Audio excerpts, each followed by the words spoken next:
What's up, YouTube? This is Too Raw for TV.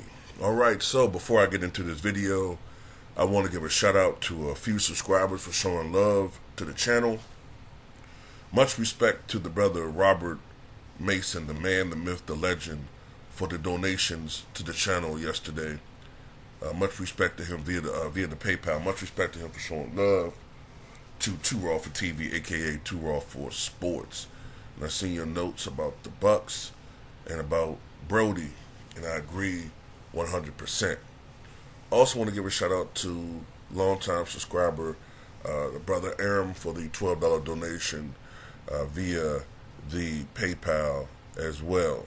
All right, and I saw your video request and do a video on that today.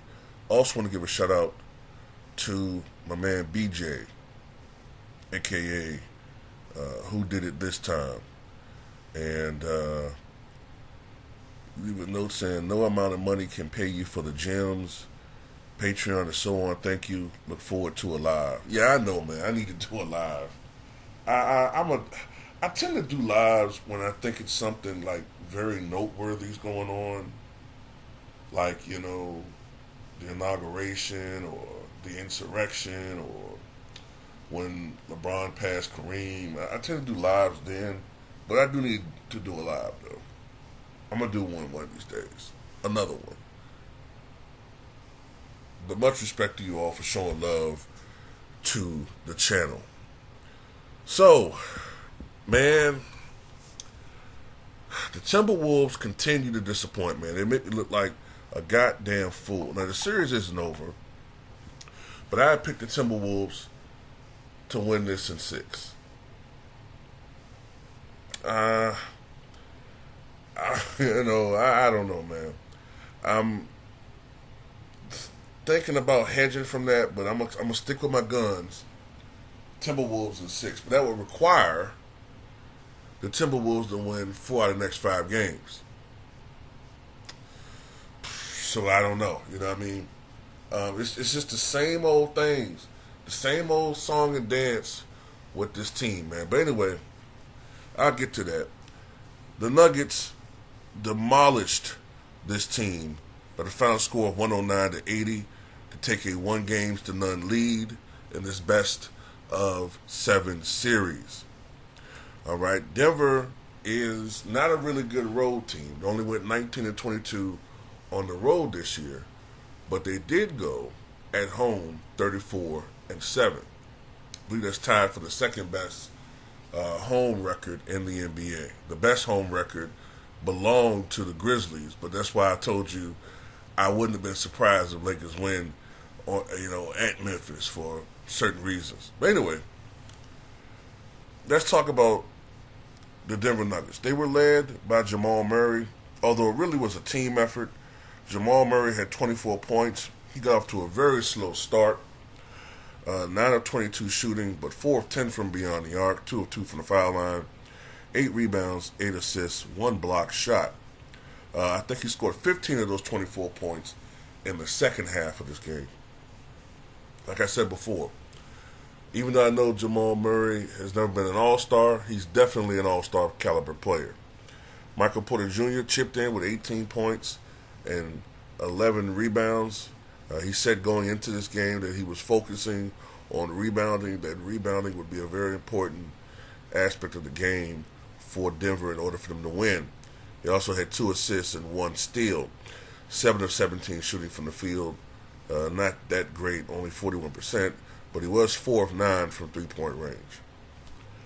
KCP, former Laker, 15 points, 6 of 11 shooting, 3 of 6 from three-point range, 4 rebounds.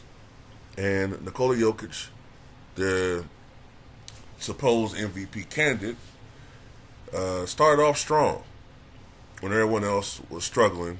Finished with 13 points, 14 rebounds, 5 offensive boards, 6 assists, 1 steal. And I have to say, his defense was not that bad in the interior. It wasn't that bad. For once, Jokic put up a little bit of a fight on the defensive end. Not saying he was Elijah Wan, not saying he was Ben Wallace to the Kimba Patumbo, but he wasn't awful. That was reserved for someone else who needs to have his 3 Defensive Player of the Year awards revoked. So let's talk about, well, before I do that, Bruce Brown had 14 points, 5 of 8 shooting, 2 of 4 from 3-point range. So now, let's get to the opposition. Am I forgetting anybody? Well, Aaron Gordon had 13 points. Now let's get to these sorry-ass Minnesota Timberwolves. Remember when last year everybody was comparing Anthony Edwards to Michael Jordan? Or he's going to be the new Jordan? All because he looked like somebody. Say, I don't mean a goddamn thing. Anthony Edwards has not looked well so far.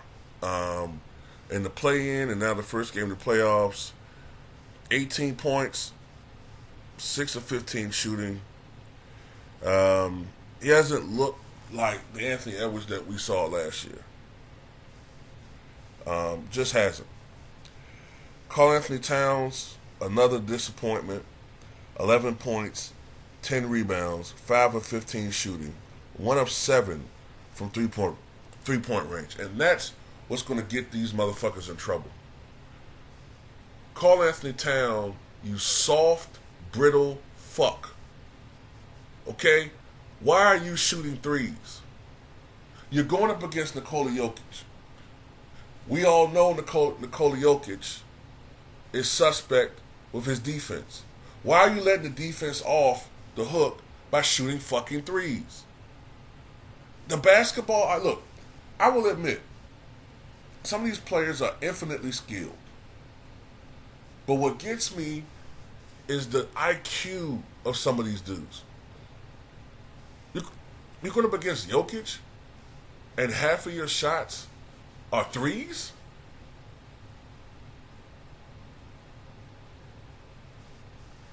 And when they weren't going, okay, maybe you should say it's time for you to work inside. You know what I mean?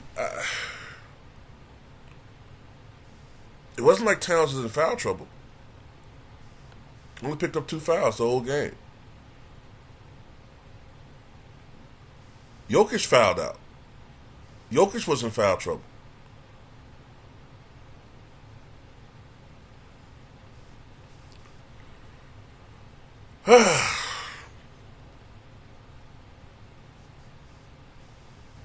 I don't know, man. Rudy Gobert still looks slow, sluggish. The same issues that people criticized him in the playoffs before, where he was being murdered on the pick and roll. You know, he just... he had 8 points, 13 rebounds, 2 block shots, man, but he was not worth this trade at all. This is going to go down as one of the worst trades in the history of the NBA.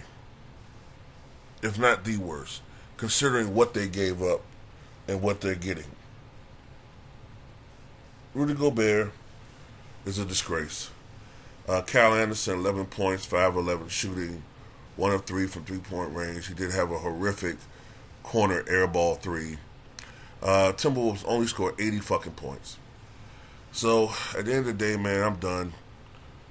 I have nothing more to say about this team. They're a disgrace.